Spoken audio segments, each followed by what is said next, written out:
শুনছেন the lean startup. Eric Ries তার প্রথম স্টার্টআপের অসফলতার পর এই বইটি লিখেছিলেন।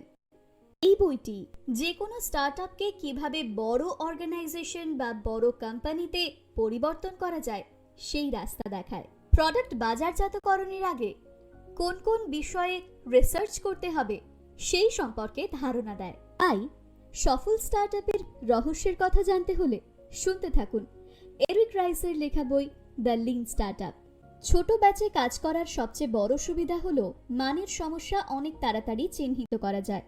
এটি টয়োটার বিখ্যাত অ্যান্ডন কর্ডসের উৎস, যা যে কোনো কর্মীকে কোনো সমস্যা লক্ষ্য করার সঙ্গে সঙ্গে সাহায্য চাইতে পারে।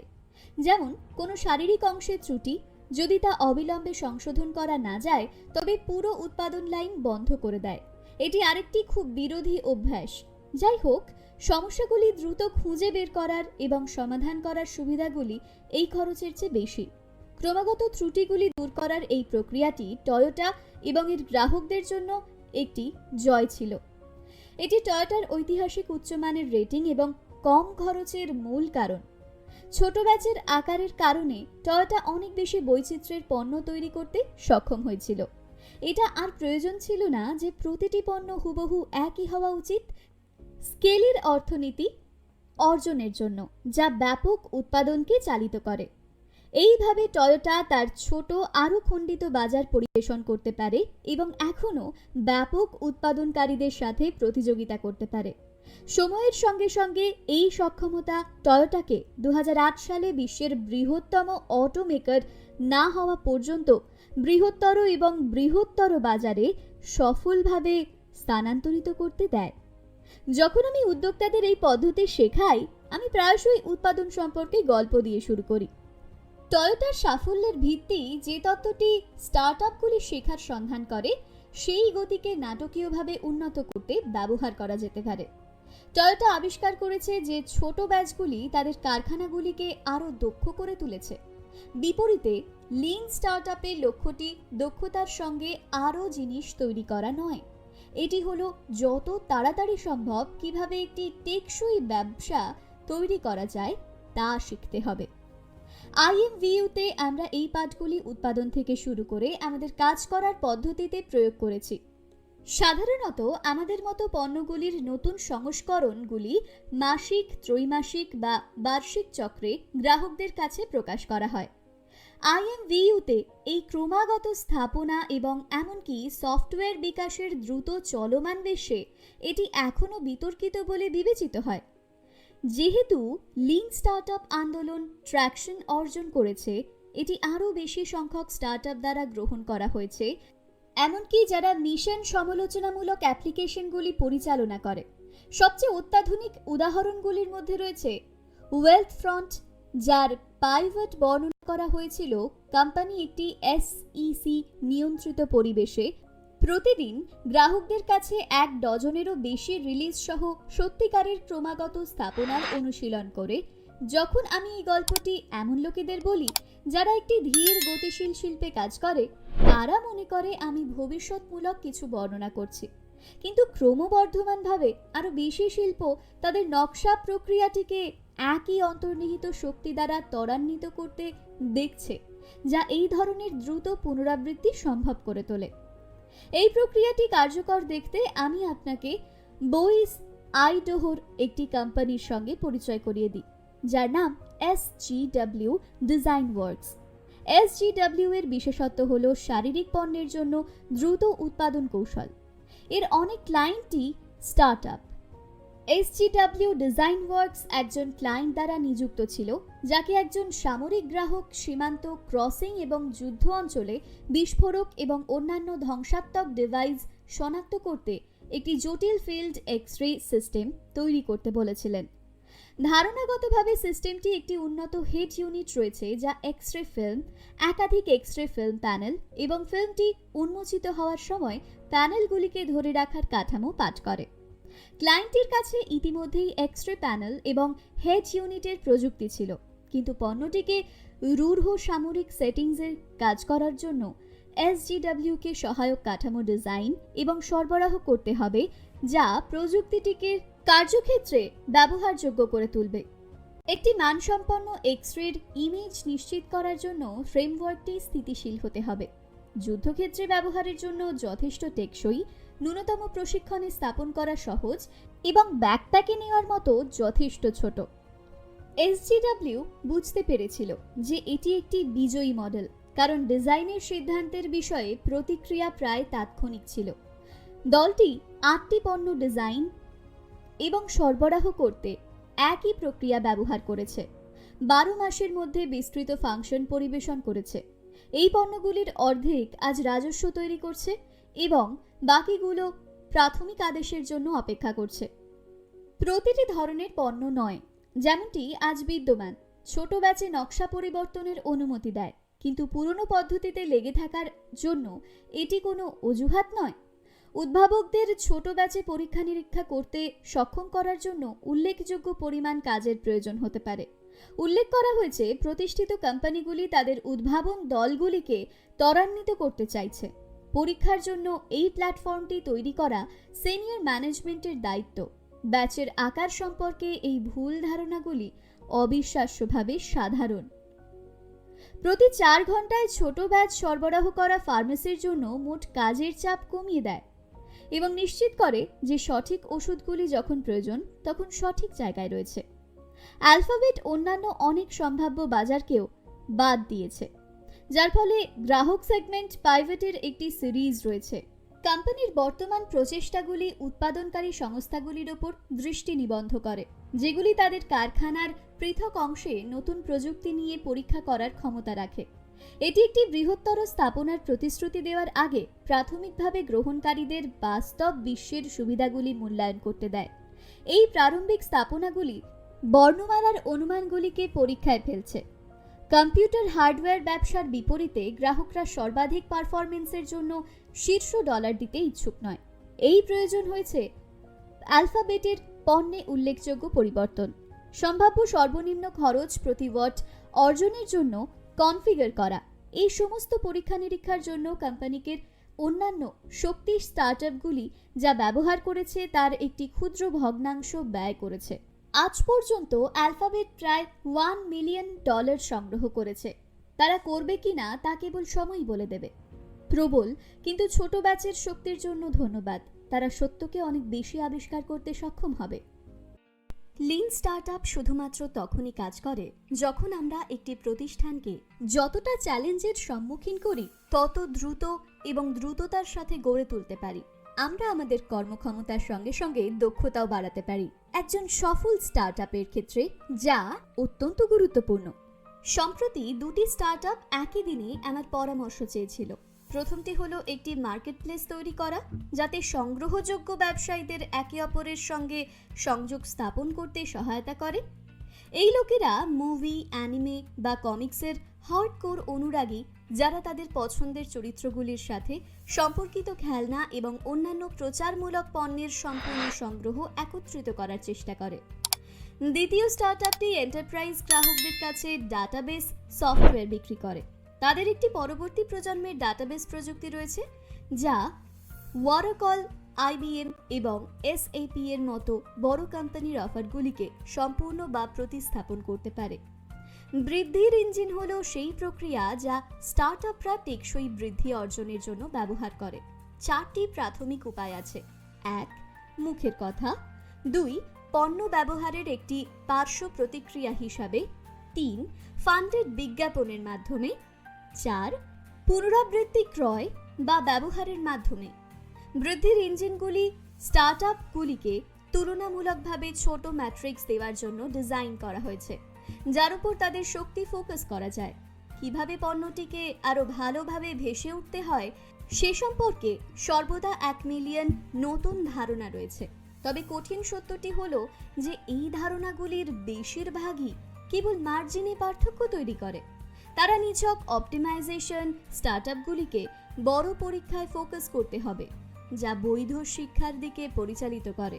গ্রোথ ফ্রেমওয়ার্কের ইঞ্জিন তাদের গুরুত্বপূর্ণ ম্যাট্রিক্সের ওপর ফোকাস রাখতে সাহায্য করে।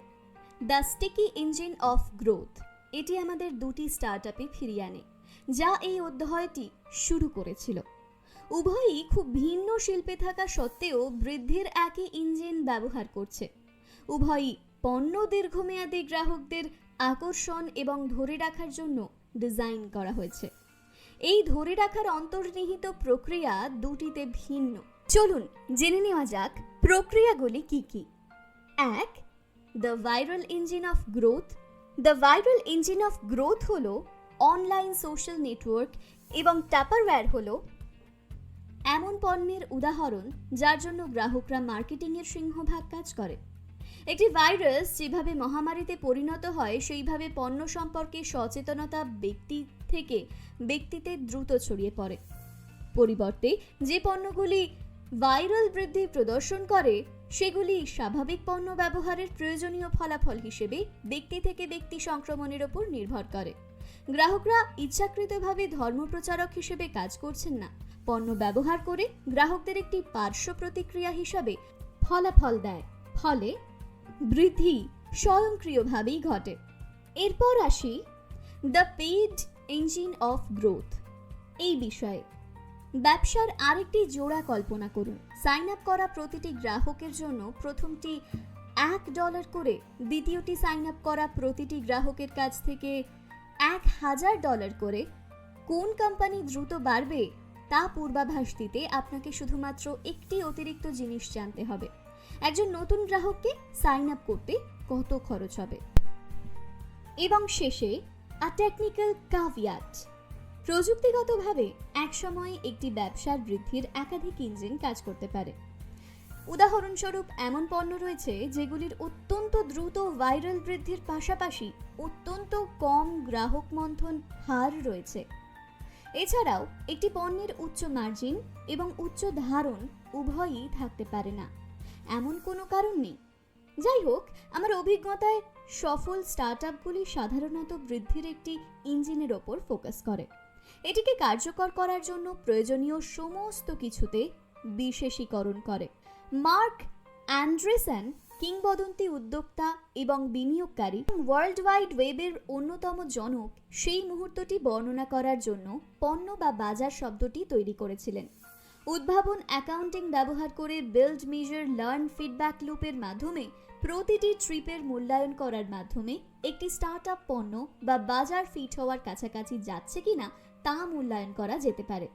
প্রকৃতপক্ষে যা গুরুত্বপূর্ণ তা হলো কাঁচা সংখ্যা বা ভ্যানিটি ম্যাট্রিক্স নয়, বরং অগ্রগতির দিক এবং মাত্রা।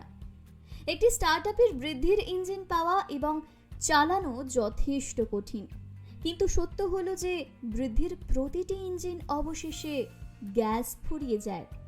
প্রতিটি ইঞ্জিন গ্রাহকদের একটি নির্দিষ্ট সেট এবং তাদের সম্পর্কিত অভ্যেস, পছন্দ, বিজ্ঞান, চ্যানেল এবং আন্তঃসংযোগের সঙ্গে আবদ্ধ। যখন আমি IMVU এর CTO ছিলাম তখন আমি মনে করতাম যে আমি বেশিরভাগ সময় ভালো কাজ করছি। আমি একটি চটপটে ইঞ্জিনিয়ারিং সংস্থা তৈরি করেছি এবং আমরা সফলভাবে কৌশলগুলি নিয়ে পরীক্ষা করছিলাম যা লিন স্টার্টআপ হিসেবে পরিচিত হবে। যাই হোক, কয়েকবার আমি হঠাৎ বুঝতে পারি যে আমি আমার কাজে ব্যর্থ হয়েছি। একজন অর্জন ভিত্তিক ব্যক্তির জন্য এটি অবিশ্বাস্যভাবে নিরস্ত্রীকরণ। যারা এইভাবে পরিচালিত হচ্ছে তাদের উদ্দীপনা স্পষ্ট। বস যদি পার্থক্য বিভক্ত করার প্রবণতা রাখেন তাহলে বসকে প্রভাবিত করার এবং আপনি যা চান তা পাওয়ার সর্বোত্তম উপায় হলো সবচেয়ে চরম পদক্ষেপ নেওয়া। একটি স্টার্টআপে নতুন কর্মীদের জন্য একটি প্রশিক্ষণ প্রোগ্রামে বিনিয়োগ করা উচিত। আপনি যদি কয়েক বছর আগে আমাকে জিজ্ঞাসা করতেন, আমি হেসে বলতাম একদম না। প্রশিক্ষণ কর্মসূচি বড় কোম্পানির জন্য যারা তাদের সামর্থ্য রাখে। তবুও IMVU-তে আমরা একটি প্রশিক্ষণ প্রোগ্রাম তৈরি করেছিলাম যা এত ভালো ছিল, নতুন নিয়োগ দেওয়া তাদের কর্মসংস্থানের প্রথম দিনেই ফলপ্রসূ ছিল।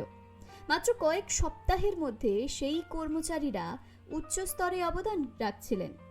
আমাদের কাজের প্রক্রিয়াগুলিকে মানসম্মত করার জন্য এবং নতুন কর্মচারীদের যে ধারণাগুলি শিখতে হবে তার একটি পাঠ্যক্রম প্রস্তুত করার জন্য এটি একটি বিশাল প্রচেষ্টার প্রয়োজন। যিনি নতুন কর্মচারীকে IMVU-তে উৎপাদনশীল হওয়ার জন্য প্রয়োজনীয় সিস্টেম, ধারণা এবং কৌশলগুলির পাঠ্যক্রমের মাধ্যমে কাজ করতে সাহায্য করবেন। পরামর্শদাতা এবং পরামর্শদাতার কর্মক্ষমতা সংযুক্ত ছিল, তাই পরামর্শদাতারা এই শিক্ষাটিকে গুরুত্ব সহকারে নিয়েছিলেন। দ্রুত গতিতে এগোনোর জন্য লিন স্টার্টআপগুলির একটি প্রক্রিয়া প্রয়োজন, যা একটি প্রাকৃতিক প্রতিক্রিয়া লুপ প্রদান করে। আপনি যখন খুব দ্রুত যাচ্ছেন তখন আপনি আরও সমস্যার সৃষ্টি করেন। অভিযোজিত প্রক্রিয়াগুলি আপনাকে ধীর গতিতে করতে বাধ্য করে এবং বর্তমানে যে ধরনের সমস্যাগুলি সময় নষ্ট করছে তা প্রতিরোধ করতে বিনিয়োগ করে।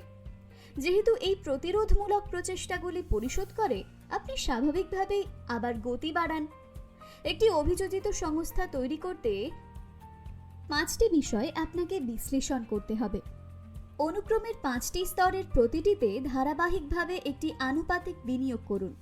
অন্য কথায়, উপসর্গটি ছোট হলে বিনিয়োগ ছোট হওয়া উচিত এবং লক্ষণটি বেশি বেদনাদায়ক হলে বড় হওয়া উচিত। আমরা প্রতিরোধে বড় বিনিয়োগ করি না যদি না আমরা বড় সমস্যাগুলির সাথে মোকাবিলা করি। উপরের উদাহরণে উত্তর হলো সার্ভার ঠিক করা, কম ত্রুটি প্রবণ করতে সাবসিস্টেম পরিবর্তন করা। 5টি পদ্ধতি একটি প্রাকৃতিক গতি নিয়ন্ত্রক হিসেবে কাজ করে।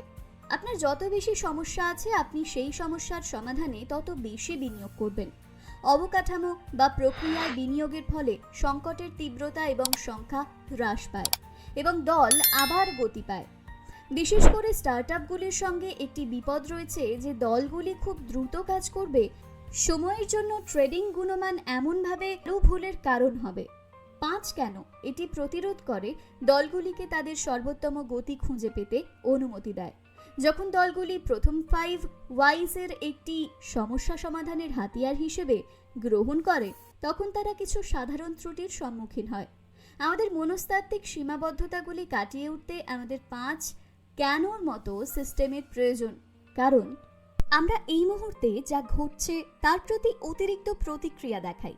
কিছু ঘটলে আমরা হতাশ হয়ে পড়ি। অনুমান করে নিই, যখন 5 Whys পন্থা বিভ্রান্ত হয়, তখন বিভ্রান্ত হওয়ার ফলাফল হিসেবে আমরা একে 5 ফল্ট বলি। প্রগতিশীল পৃথিবীতে প্রতিনিয়ত স্টার্টআপ তৈরি হচ্ছে, আর হবে নাই বা কেন? আজকাল প্রত্যেক সফল ব্যক্তির পিছনের গল্প হলো স্টার্টআপ। একটি সফল স্টার্টআপ গড়ে তুলতে আমাদের যে পদ্ধতিগুলি অবলম্বন করতে হবে তার সঠিক পরিমাপ এবং পদ্ধতি বলা হয়েছে এরিক রাইসের লেখা দ্য লিন স্টার্টআপ বইটিতে।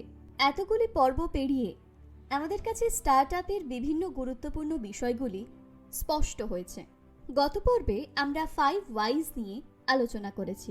এই পর্বে আমরা আরও কিছু বিস্তারিত তথ্য জেনে নেব। স্টার্টআপের একটি গুরুত্বপূর্ণ বিষয় হলো দ্রুততার সঙ্গে কাজ এবং গুণমানের সঙ্গে কম্প্রোমাইজ না করা। আপনি যখন খুব দ্রুত যাচ্ছেন তখন আপনি আরও সমস্যার সৃষ্টি করবেন। তাই আমাদের 5 Whys এর বিশ্লেষণ করতে হবে। মনস্তাত্ত্বিক সীমাবদ্ধতাগুলি কাটিয়ে উঠতে আমাদের 5 কেনর বা 5 Whys এর সিস্টেমের প্রয়োজন। কিন্তু প্রতিকূল পরিস্থিতিতে আমরা তা করি না। পরিবর্তে কি ভুল হয়েছে তা বোঝার চেষ্টায় বারবার হতাশ ফাউন্ডাররা একে অপরের দিকে আঙুল দেখাতে শুরু করে। কে দোষী তা নির্ধারণ করার চেষ্টা করে। সমস্যাগুলি খুঁজে বের করতে এবং সমাধান করার জন্য 5 Whys ব্যবহার করার পরিবর্তে ম্যানেজার এবং কর্মচারীরা তাদের হতাশা দূর করার এবং সিস্টেমেটিক ব্যর্থতার জন্য সহকর্মীদের ডাকার উপায় হিসেবে 5 ব্লেমস ব্যবহার করার ফাঁদে পড়তে পারে। যদিও এটা মানব প্রকৃতির অনুমান করা যে যখন আমরা একটি ভুল দেখি এটি অন্য কারো বিভাগ, জ্ঞান বা চরিত্রের ত্রুটির কারণে হয়। তবে 5 কেনর লক্ষ্য হলো আমাদের উদ্দেশ্যমূলক সত্য দেখতে সাহায্য করা যে দীর্ঘস্থায়ী সমস্যাগুলি খারাপ প্রক্রিয়ার কারণে হয়, খারাপ মানুষ না, এবং সেই অনুযায়ী তাদের প্রতিকার। একটি খুব ভিন্ন সংস্কৃতির কোম্পানি থেকে আসা নতুন নিয়োগকারীদের জন্য এটি প্রায়শই একটি চাপের সূচনা ছিল, কিন্তু প্রত্যেকেই আমাদের মূল্যবোধের একটি ভিজারাল বোঝার সাথে এটির মধ্য দিয়ে এসেছিল। বিট সিস্টেম বাই সিস্টেম, সেই ছোট বিনিয়োগগুলি একটি শক্তিশালী পণ্য বিকাশ প্রক্রিয়ার সঙ্গে যুক্ত হয়েছে, যা আমাদের সমস্ত কর্মচারীকে অনেক কম ভয় সহ আরও সৃজনশীলভাবে কাজ করার অনুমতি দিয়েছে। 5টি কেন সঠিকভাবে কাজ করার জন্য এমন নিয়ম রয়েছে যা অবশ্যই অনুসরণ করা উচিত। উদাহরণস্বরূপ, 5 কেনর জন্য পারস্পরিক আস্থা ও ক্ষমতায়নের পরিবেশ প্রয়োজন। যে পরিস্থিতিতে এটির অভাব রয়েছে, 5 কেনর জটিলতা অপ্রতিরোধ্য হতে পারে। এই ধরনের পরিস্থিতিতে আমি প্রায়শই একটি সরলীকৃত সংস্করণ ব্যবহার করেছি, যা এখনও দলগুলিকে মূল কারণগুলি বিশ্লেষণে ফোকাস করার অনুমতি দেয়। যখন কোম্পানির বিকাশের জন্য তাদের পরে পূর্ণ বিকাশিত পদ্ধতিটি মোকাবিলা করতে হবে। প্রথম নিয়মটি লোকেদের ভুলের প্রতি সহানুভূতিশীল হতে অভ্যস্ত হতে উৎসাহিত করে, বিশেষ করে অন্যের ভুল। মনে রাখবেন, বেশিরভাগ ভুল ত্রুটিপূর্ণ সিস্টেমের কারণে হয়, খারাপ মানুষ নয়। দ্বিতীয় নিয়মটি দলটি প্রতিরোধে আনুপাতিক বিনিয়োগ শুরু করে। Facing unpleasant truths, start small, B specific. একটি অভিযোজিত সংস্থা তৈরির বিষয়টি ছেড়ে যাওয়ার আগে আমি আরও একটি গল্প উপস্থাপন করতে চাই। এটি এমন একটি পণ্যের সঙ্গে সম্পর্কিত যা আপনি সম্ভবত ব্যবহার করেছেন যদি আপনি কখনো নিজের ব্যবসা চালান। এটিকে কুইক বুকস বলা হয় এবং এটি ইনটুইটের ফ্ল্যাগশিপ পণ্যগুলির মধ্যে একটি। প্রথম বছর অ্যাচিভিং ফেলিয়ার, দ্বিতীয় বছর মাস্কেল মেমোরি, ইয়ার 3 এক্সপ্লোশন।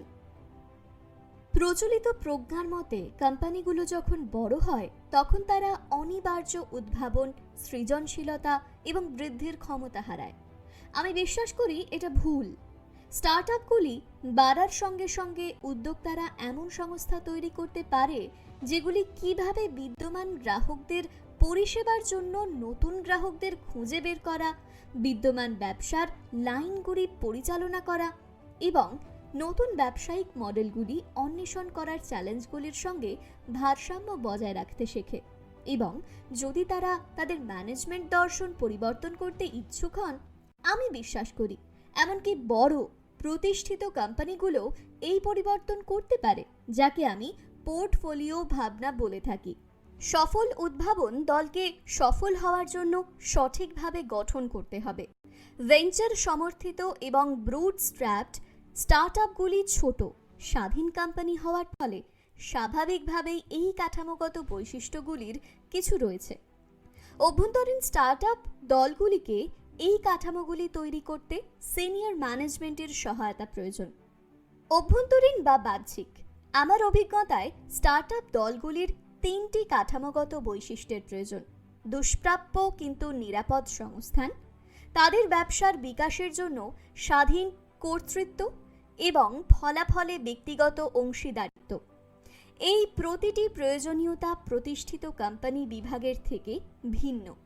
মনে রাখবেন, যে গঠনটি শুধুমাত্র একটি পূর্ব শর্ত এটি সাফল্যের নিশ্চয়তা দেয় না, কিন্তু ভুল গঠন নিশ্চিত ব্যর্থতা হতে পারে। প্রচলিতভাবে অভ্যন্তরীণ উদ্ভাবকদের বিষয়ে পরামর্শ মূল সংস্থার কাছ থেকে স্টার্টআপকে রক্ষা করার উপর দৃষ্টি নিবদ্ধ করে। আমি বিশ্বাস করি যে এই মডেলটি তার মাথায় চালু করা প্রয়োজন। আমার পরামর্শদাতা ক্লায়েন্টদের একজন একটি বড় কোম্পানির কাছ থেকে একটি মোটামুটি সাধারণ বৈঠকের বর্ণনা দিয়ে শুরু করা যাক। সিনিয়র ম্যানেজমেন্ট তার পণ্যের পরবর্তী সংস্করণে কি অন্তর্ভুক্ত করতে হবে সে সম্পর্কে সিদ্ধান্ত নিতে মিটিং করেছিল। ডেটা চালিত হওয়ার জন্য কোম্পানির অঙ্গীকারের অংশ হিসেবে এটি মূল্য নির্ধারণের ওপর একটি পরীক্ষা চালানোর চেষ্টা করেছিল। বৈঠকের প্রথম অংশটি পরীক্ষা থেকে ডেটা ব্যাখ্যা করার সঙ্গে নেওয়া হয়েছিল। এখানে চ্যালেঞ্জ হলো উদ্ভাবন দলগুলিকে উন্মুক্তভাবে ক্ষমতায়নের জন্য একটি প্রক্রিয়া তৈরি করা। এটি সময়ের সঙ্গে সঙ্গে উদ্ভাবনের একটি টেকসই সংস্কৃতির দিকে যাওয়ার পথ, কারণ কোম্পানিগুলি বারবার অস্তিত্ব সংকটের সম্মুখীন হয়। এরিক রাইসের প্রস্তাবিত সমাধান হলো উদ্ভাবনের জন্য একটি স্যান্ডবক্স তৈরি করা, যাতে নতুন উদ্ভাবনের প্রভাব থাকবে কিন্তু স্টার্টআপ দলের পদ্ধতিগুলিকে তা বাধাগ্রস্ত করবে না। একটি অভ্যন্তরীণ স্টার্টআপ টিমের পরস্পরের সঙ্গে পরামর্শ আদান প্রদান অত্যন্ত গুরুত্বপূর্ণ। একটি স্টার্টআপকে বাধাহীনভাবে এগিয়ে নিয়ে যেতে কতগুলি বিষয় মাথায় রাখা প্রয়োজন, যেমন সম্ভাব্য বাধার একটি আদর্শ মডেল তৈরি করা যা গ্রাহকের আর্কিটাইপের ওপর ভিত্তি করে তৈরি করা হবে। কাস্টমার বেসলাইন স্থাপনের জন্য একটি ন্যূনতম কার্যকর পণ্য চালু করা এবং তারপর ইঞ্জিনটিকে আরও উন্নত করতে আপডেট করা প্রয়োজন। স্টার্টআপ এবং বড় কোম্পানিগুলির জন্য একই সমস্যা হলো যে কর্মীরা প্রায়শই তাদের বিকাশ করা পণ্যগুলি অনুসরণ করে যখন তারা পর্যায় থেকে পর্যায়ক্রমে চলে যায়। একটি সাধারণ অনুশীলন হলো একটি নতুন পণ্য বা বৈশিষ্ট্যের উদ্ভাবক পরবর্তী সংস্থান, দল বা বিভাগ পরিচালনা করার জন্য যা শেষ পর্যন্ত এটিকে বাণিজ্যিকরণ করে। ফলস্বরূপ শক্তিশালী সৃজনশীল পরিচালকরা নতুন তৈরি করার পরিবর্তে পণ্যের বৃদ্ধি এবং অপটিমাইজেশনে কাজ করে আটকে যায়। এই প্রবণতাটি প্রতিষ্ঠিত কোম্পানিগুলির প্রথম স্থানে উদ্ভাবনকে উৎসাহিত করার জন্য সৃজনশীল পরিচালকদের খুঁজে বের করার জন্য সংগ্রামের একটি কারণ। প্রতিটি নতুন উদ্ভাবন প্রতিষ্ঠিত প্রকল্পগুলির সঙ্গে সম্পদের জন্য প্রতিযোগিতা করে এবং এই ক্ষেত্রে সবচেয়ে কম সম্পদগুলির মধ্যে একটি হলো প্রতিভা। যে কোনো উদ্ভাবন ব্যবস্থা অবশেষে তার নিজের সাফল্যের শিকার হয়ে উঠবে। স্যান্ডবক্স প্রসারিত হওয়ার সঙ্গে সঙ্গে স্যান্ডবক্সের উদ্ভাবনের ফলে কোম্পানির আয় বৃদ্ধি পায়। চক্রটি আবার শুরু করতে হবে। প্রাক্তন উদ্ভাবকরা স্থিতাবস্থার অভিভাবক হয়ে উঠবে। যখন পণ্যটি পুরো স্যান্ডবক্স তৈরি করে তখন এটি অনিবার্যভাবে মিশন সমালোচনামূলক অপারেশনের জন্য প্রয়োজনীয় অতিরিক্ত নিয়ম এবং নিয়ন্ত্রণের সঙ্গে জড়িত হয়ে পড়বে। এই ধারণাগুলি আয়ত্ত করার এবং অন্বেষণ করার সর্বোত্তম উপায় হল অনুশীলনের মধ্যে নিজেকে নিমজ্জিত রাখার। সারা বিশ্বে পাশাপাশি অনলাইনে লিন স্টার্টআপ মিটআপের একটি সমৃদ্ধ সম্প্রদায় রয়েছে এবং এই বইয়ের শেষ অধ্যায়ে আন্দোলনে যোগদান করুন এই বিষয়ে তালিকাভুক্ত এই সংস্থানগুলির আপনি কিভাবে সদ্ব্যবহার করতে পারেন তার পরামর্শ আছে।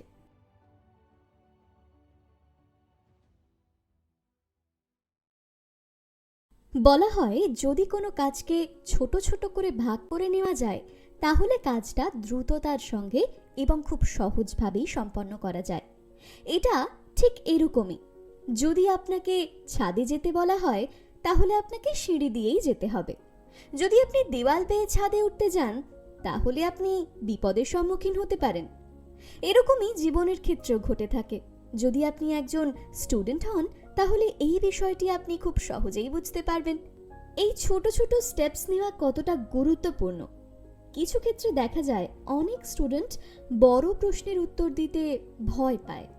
সেই ক্ষেত্রে যদি সে সেই উত্তরগুলি ছোট ছোট টুকরোয় ভাগ করে নেয় তাহলে সে সহজেই উত্তর মনে রাখতে পারবে এবং বহু সময় ধরে উত্তর মনে রাখতে সুবিধাও হবে। এরকমই কোনো স্টার্টআপের প্রথম দিন থেকে শুরু করে শেষ দিন পর্যন্ত হয়ে থাকে। যখন কোনো বড় কোম্পানি কোনো বড় পরিবর্তন আনতে চায় তখন এরকম ছোট ছোট স্টেপসের মধ্যে দিয়ে যায় আর দেখতে দেখতে সেই পরিবর্তন হয়েও যায়। এরিক রাইসের দ্য লিন স্টার্টআপ যে কোনো স্টার্টআপ প্রতিষ্ঠার ক্ষেত্রে ধীরে ধীরে ওপরে ওঠার সিঁড়ি। আজকের এই এপিসোড লিন স্টার্টআপের সবচেয়ে গুরুত্বপূর্ণ এপিসোড হতে চলেছে। এখনো পর্যন্ত স্টার্টআপ নিয়ে আমরা ছোট ছোট এক্সপেরিমেন্ট করেছি। ছোট স্টেপস কি করে আমাদের প্রোডাক্টিভিটি বাড়ায় এবং কিভাবে শার্পনেস আসবে এই নিয়ে Eric Ries the lean startup বইটিতে একটি গল্প বলেছেন। গল্পটা অনেকটা এই রকম। একজন বাবা তার 2 সন্তানের সাহায্যে নিউজ লেটারগুলোকে এনভেলপে ভরতে চায়। তার সন্তানদের ধারণা সে সব নিউজ লেটারগুলিকে প্রথমে ভালোভাবে ভাঁজ করে তারপর সবগুলিতে স্ট্যাম্প বসিয়ে তারপর একটা একটা করে অ্যাড্রেস লিখলে তাড়াতাড়ি হবে। সেই জায়গায় তাদের বাবা এই বিষয়টি একটু অন্য রকম করতে চাইছিলেন। উনি চাইছিলেন সবগুলো একসাথে না করে একটা একটা করে চিঠির কাজগুলি কমপ্লিট করা উচিত। বাবা এবং তার সন্তানরা নিজের নিজের পদ্ধতিগুলি সঠিক প্রমাণ করার চেষ্টা করতে থাকে। কার টেকনিকটি বেশি দ্রুত কার্যকরী তা বোঝার জন্য তারা একটি কম্পিটিশন করে। আপনাদেরও নিশ্চয়ই মনে হচ্ছে এই কম্পিটিশন তার সন্তানরাই জিতবে? আমারও এটাই মনে হয়েছিল, কিন্তু যখন রেজাল্ট এলো দেখা গেল বাবার টেকনিক বেশি কার্যকরী। হয়তো আপনারও এটাই মনে হয় যে একটা কাজকে বারবার করতে থাকলে সেই কাজে আমরা দ্রুততা ও পারদর্শিতার সাথে করতে পারি। যখন আপনি একই কাজ বহুবার রিপিট করেন তখন আপনার কাছে সময়ই থাকে না সেটাকে রিচেক করার। সেই ক্ষেত্রে যদি আপনি একবারেই একটা চিঠির কাজ শেষ করে নেন তাহলে কাজে শার্পনেস থাকে এবং ভুল হওয়ার সম্ভাবনাও কমে। কারণ ছোট ছোট ব্যাচে কাজ করলে কোনো ভুল হলে খুব দ্রুতই তা শুধরে নেওয়া যায়। ছোট ব্যাচে কাজ করলে কোয়ালিটি রিলেটেড প্রবলেম খুব তাড়াতাড়ি বুঝতে পারা যায়। এটি টয়োটার প্রসিদ্ধ অ্যাড অন কার পদ্ধতি, যা যে কোনো ওয়ার্কারের যে কোনো সমস্যার সমাধানের প্রয়োজন হলে সাহায্য চাওয়ার পারমিশন দেয়। যেমন যে কোনো পার্টের প্রবলেম হলে ওয়ার্কার্সদের এই অধিকার আছে যে তিনি পুরো প্রোডাকশন লাইন আটকে দিতে পারে, আর ততক্ষণ পর্যন্ত আটকে রাখতে পারে যতক্ষণ ওই প্রবলেমের সলিউশন পাওয়া যায় না। টয়োটা মনে করে কম সময়ের জন্য কোয়ালিটির সাথে কম্প্রোমাইজ করা উচিত নয়। এরকম কখনোই হওয়া উচিত নয় যে কম সময়ে অধিক উৎপাদনের জন্য কোয়ালিটির ওপর নজর না দেওয়া। এই প্রকার ইকোসিস্টেমের জন্যই জাপানের কোম্পানি টয়োটা বিশ্বের best car seller. Toyota company মনে করে যে কোনো রকম ছোটখাটো প্রবলেম দেখা গেলে সেটা তৎক্ষণাৎ নির্মূল করতে হবে, দরকার হলে এটার জন্য পুরো সিস্টেম বন্ধ করতে হলেও, কারণ যত দ্রুত ভুলটি পর্যবেক্ষণ করে দূর করা যাবে আপনার পারফরম্যান্স তত দ্রুত হবে। অন্যদিকে এই ফল্ট যদি অনেক সময়ের জন্য রয়ে যায় তাহলে আপনার পারফরম্যান্স কমতে থাকে আর ছোট ছোট প্রবলেমগুলো বড় প্রবলেমে বদলে যায়। হ্যান্ডেন কর্ডের কি নিয়ে এরিক রাইস বলেন, যখনই কোনো আনসলভড প্রবলেম দেখা যায় তখন উনি সমস্ত কাজ থামিয়ে দেন। এটা লিন স্টার্টআপের ইম্পর্ট্যান্ট ইনোভেশন। অন্য সব পদ্ধতিগুলোর মতোই এটা অত্যন্ত গুরুত্বপূর্ণ। সময় বাঁচানোর জন্য আমরা কোয়ালিটিকে কখনোই অবজ্ঞা করতে পারি না। যে কোনো টেকনিক স্টার্টআপের জন্য অত্যন্ত গুরুত্বপূর্ণ, তার প্রবলেম সলিউশনের জন্য কাজে লাগতে পারে। বড় বা ছোট স্টার্টআপের জন্য ট্রেনিং এর জন্য ইনভেস্ট করা খুব গুরুত্বপূর্ণ। আমাদের আরও একটি বিষয় মাথায় রাখতে হবে যে সংকটময় পরিস্থিতিতে 5 ওয়াইজকে আমরা 5 ব্লেম ভাবার প্রবৃত্তি রাখি। তাই প্রথমবারের যে কোনো ভুলের জন্য কোম্পানির অগ্রগণ্যদের সহনশীল হতে হবে। একই ভুলের পুনরাবৃত্তি না করা দ্য লিন স্টার্টআপের আরও একটি গুরুত্বপূর্ণ পয়েন্ট। সিস্টেমের উন্নতির বিষয়ে লক্ষ্য রাখা অধিকাংশ ভুল কোয়ালিটি সিস্টেমের কারণে হয়। তাই সিস্টেমের সমস্যার সমাধানের ক্ষেত্রেও গুরুত্ব দিতে হবে। সব সময় ছোট থেকে শুরু করুন, ছোট সমস্যার উপরে মনোযোগী হন। এছাড়াও একটা ইউজার ফ্রেন্ডলি অর্গানাইজেশন বানানোর জন্য 5 ওয়াইজ এর ব্যবহার অত্যন্ত গুরুত্বপূর্ণ। দ্য স্টার্টআপ 1 দশকের মধ্যে স্টার্টআপ বা নবনির্মাণ সম্পর্কে লেখা শ্রেষ্ঠ বইগুলির মধ্যে একটি। যদি আপনি আপনার কোম্পানিতে লিন স্টার্টআপের প্রয়োগ না করে থাকেন তাহলে দ্রুতই শুরু করুন। লিন স্টার্টআপ সিরিজের এটা ছিল শেষ এপিসোড। আপনার বইটি কেমন লাগলো কমেন্ট করে জানান। আমাদের এটাও বলতে পারেন কিভাবে আমরা আরো ইমপ্রুভমেন্ট আনতে পারি যাতে আমাদের বুক সামারি আপনার কাছে ইউজার ফ্রেন্ডলি লাগে।